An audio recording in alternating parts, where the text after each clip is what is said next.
Привit and welcome to the Sunday live stream with me, Connor Klein. So, three things that you need to look out for this week in the Russo-Ukrainian war in general. Today is going to be a big day, I guess, in terms of the media because Volodymyr Zelensky, Ukrainian president, has arrived in Washington, D.C. to meet with U.S. President Donald Trump at the Oval Office at the White House. So let's see how it goes. Obviously, we had the infamous debacle, diplomatic catastrophe last, was it February at this stage? So not far off 1 year ago already. Vladimir Zelensky has learned to, I guess, finesse Donald Trump to a certain extent in the meantime and not argue with him so much in public and just basically try to massage his ego. So presumably it will not result in such a big fallout as before. The main things that they're going to discuss is the peace proposal from Donald Trump. That is not likely to go anywhere because Vladimir Putin is not going to accept anything short of complete capitulation from Ukraine at this point. He doesn't believe, from what I can see, that he can stay on in power if Ukraine survives politically as an independent entity from Moscow. So all these proposals and workarounds and ideas, basically, because of the impasse on the battlefield militarily, it is very unlikely that either side would agree, come to any sort of compromise. Ukrainians don't feel they need to capitulate, and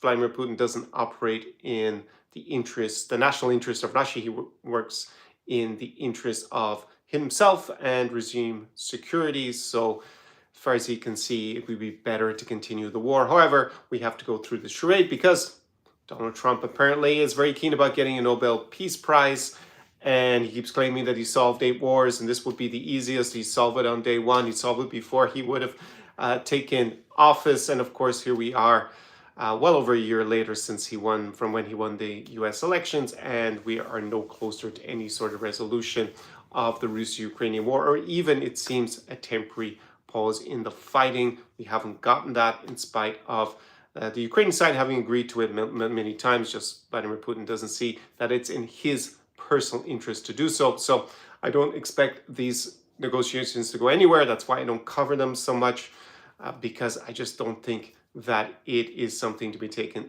that seriously in terms of what is written in the agreements. Of course, it allows people in the media to fill up their daily videos talking about all the different points. I did review on the Lifestyle channel the original 28-point plan, but it quickly became obsolete because then they had a 20-point plan, then another plan, and none of it is going to go anywhere until there is a significant military, economic, or political change either in Moscow or in Kiev. It is going to continue the war. So that is the second thing to look out for this week, is the continuing attacks. I don't think the battlefield is really what has been concerning people here right now in the last few days in Ukraine. We've been subjected to huge infrastructure attacks and attacks that look very deliberate from the video footage on civilian residential buildings in Kyiv. In particular, yesterday, you can see videos of drones just clearly not being shot down the sky and falling on residential buildings, actually targeting residential buildings.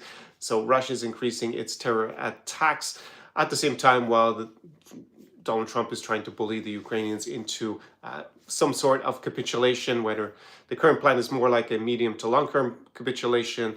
And Vladimir Zelensky is basically saying, yeah, I'm open to all these ideas, but we need to have a referendum, we need to have elections, we need to have a ceasefire in order to arrange that. So those are just basically ways of avoiding having to actually acquiesce with any of the demands.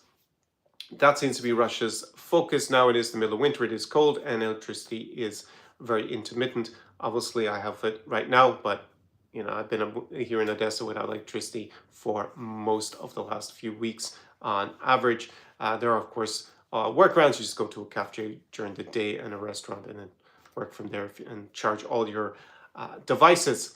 So the third thing to look out for is another growing corruption scandal in Ukraine involving politicians. NABU has launched investigations into basically corruption in terms of how they were voting. One of them is a member of Vladimir Zelensky's party, Servant of the People, who he knows from his days back in Kryvyi Rih. So potentially also damaging for Zelensky, depending on how it affects him, but it is someone from his party that he knows for a long time. So those are the three things to look out for. As for the battlefield, I guess that's the fourth thing, is the battlefield. We saw in the last couple of weeks Ukraine retaking Kupinsk in Kharkiv, which humiliated Putin because he'd already basically given out medals. Not basically, he had given out medals to commanders who had captured that city, but apparently it wasn't captured. We see around Pokrovsk and Mirhorod. Again, Russia, there must be close to 18 months trying to capture that agglomeration. Still haven't captured it. There is now a trend of them sending people forward to infiltrate behind Ukrainian lines, raise a flag, shoot a video, and claim that they've taken it. However, the reality is that the lines are more and more blurred than they were a couple of years ago, and Ukraine basically still holds parts of both of those cities, Mirhorod and Pokrovsk. So the Russian advance is at a snail's pace, actually slower than a snail, and they don't have a military option to win this war. So I'll leave it at that. Drop your comments down below and chat soon. I'll be making more content from here in Ukraine. До побачення. Слава Україні. До перемоги.